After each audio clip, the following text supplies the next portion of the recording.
WF representing Palace, so let's tell you about Palace. Eagle Eye Football here.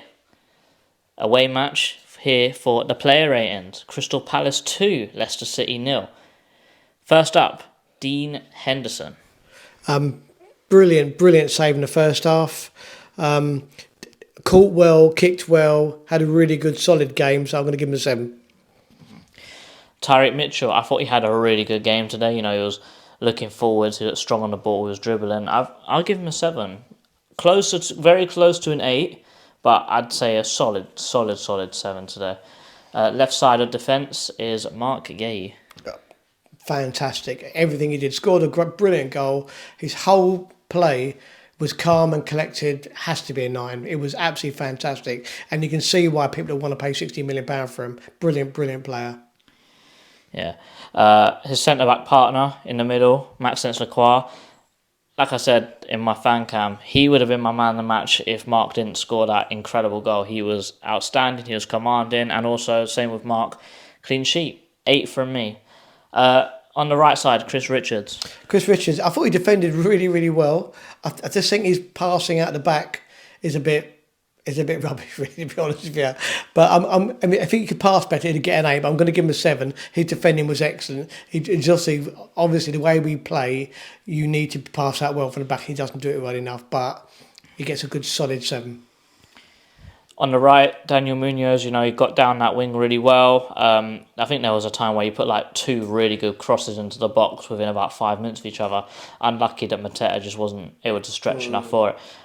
I give him a 7, but the only reason I give him a 7 is because that first 7 minutes was so bad. Like, you can't give Jamie Vardy 3 chances to score. No. And I think we're actually lucky to get away with it because normally Jamie Vardy is scoring those for dinner, isn't it? Yeah. Especially against us as well. So I think I would have given him an 8, but the fact that he gave away so many errors, let's say, in the first 7 minutes, I can't give him any more than a 7. Moving into the midfield, Will Hughes. Will Hughes, a great game as well. Took off, substituted about 70 minutes, but solid 7 again, kept things ticking low. Again, he was a bit at fault in the first half, giving the ball away, tightened up a lot second half, and actually, to be fair, tightened up halfway for the first half, and kept us ticking. One lot of tackles midfield. How the referee did not give him fouls. He must have been hacked down 3 times, and the referee went play on it. Ridiculous. Same thing on Munoz as well down the wing. Yeah, true. I'm going to give Hughes a 7. Midfield partner Jefferson Lerma, he got injured very, very early on. I hope it's not a bad injury. It looked like a muscle injury because he didn't get touched. He just sort of went down, didn't he? So I give him a 5. Wasn't on for long enough to really affect the game. Eze. The enigma that is Eze, isn't it? I'm afraid it got the assist, but when you're going forward, Eze's a good player, but obviously there's times when you're defending and you need all hands on deck, and he really just gives you nothing. He doesn't track the person back, he doesn't press, he doesn't tackle. It's like when we're defending, we're carrying him, and I think you said it earlier, didn't he? If Eze had Elise's worth ethic, how much better would he be? But I'm going to give him a 5. I thought he did get the assist, but he could have done a whole lot more. Had a lot of space, just didn't use it. Ismail Assar, I give him a 7. I thought that he was running really well. Actually took on his man a few times as well, because he doesn't normally do that. But he actually took on his man, beat him a few times. Obviously didn't win a few times, but the assist, the weight of pass was perfect. Fantastic. And late on into the game, he was making some Kevin De Bruyne-esque passes. Like, how the hell do you even see that pass to Mitchell? I thought obviously Mitchell did the right thing when he tried to lift the ball, but still, how he even saw that pass, I would never know. 7, really good performance. Finally, to finish out the starting 11, JP Mateta. Took his goal brilliantly.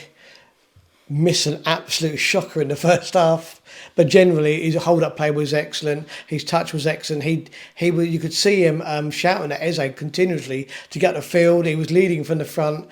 8 for me, yeah. And the goal, that, as JC said, the first touch around the keeper, absolutely fantastic. So 8, yeah. First sub was made very early. He's checked Decore on for Jefferson Lerma. Rocky first 15-20 minutes, but after that it started getting into the groove of things, putting good passes in, breaking up the play, being composed on the ball. He did have one time in the second half where he was trying to play the ball back to Maxence Lacroix and played it straight into Jamie Vardy. And he thought, oh gosh. But Overall, I think he did okay. Obviously, it's still a little bit rusty because, Chairman said to me, it takes about a year to get over an injury like that. But I'd give him a 6. Wasn't the best, wasn't the worst. Solid performance. Daichi Kamada. Probably in the Premier League, probably his best game. I would have thought he came in and he kept it ticking over. He was playing nice balls and he didn't actually give the ball away too much. Won a few tackles as well, which is good. And we remarked how much stronger he looks now, and I think that's why he struggled in the Premiership through physicality. I don't think it's for his football ability. He just gets buttoned off the ball, but it didn't happen today. So I'm going to give him a 7 and well played to him. I'm going to do the next few myself. So Eddie Nketiah came on, not long enough, but he did all right, so he gets a 5. Justin Devaney came on, obviously not long enough. There was one time where I wish Klein put him through down the line because he would have had a shooting opportunity there. But obviously a 5. Same thing for Nathaniel Klein. 5, solid. Didn't really see him too much. Going on to someone that I know you want to give a rating to today, so I'm going to do the order a little bit differently. The ref. Oh, the ref was totally shocking. Honestly, we've had 4 certain fouls in the first half, and a couple were outside the box, and it was play on, play on, play on. We touched them, fall over, foul. It was absolute crap from start to finish. So it gets a 3 from me. I think it was absolutely terrible. Oliver Glasner, I think, for the fact that he's always demanding more, always wanting more, and there was a very, very, very clear change from the first and the second half. Maybe he got it wrong in the first half. Maybe it was just the players weren't really up for it. I think it's more on the lines of that. I don't think that Glasner actually changed too much tactically, more of a thing of firing up the players, but he managed to do that in the second half. The subs did help as well to help us score. No, we didn't score after the subs, did we? No, the subs came literally after the second goal, yeah. But, yeah, he made changes and we were still looking very dangerous going forward. Like, we could have had another few goals after the subs came on. So I don't think I can fault Glasner here today. I'd give him an 8. I thought he did very well. Subs were made at the right times. Wasted a little bit of time as you do late on into the game. But I think he did well today. Finally, the only fans you could hear, and we clap with our hands. Yes, right, absolutely. The fans. Honestly, absolutely. It literally, I don't know what the crowd was, but you could only hear the Palace fan. 10 out of 10. I hope they all get home safely because the fog was rolling in big time at the end there. But it must have been a brilliant occasion. We could hear them on the telly. They were absolutely fantastic. Stayed to the end, clapped all the players off. On a Wednesday night as well, in January when it's cold. Yeah, fair play to them, yeah. So 10 out of 10. Guys, thank you very much. That is the Eagle Eye Football player ratings, and as always, at the Palace. Eagles! Eagles.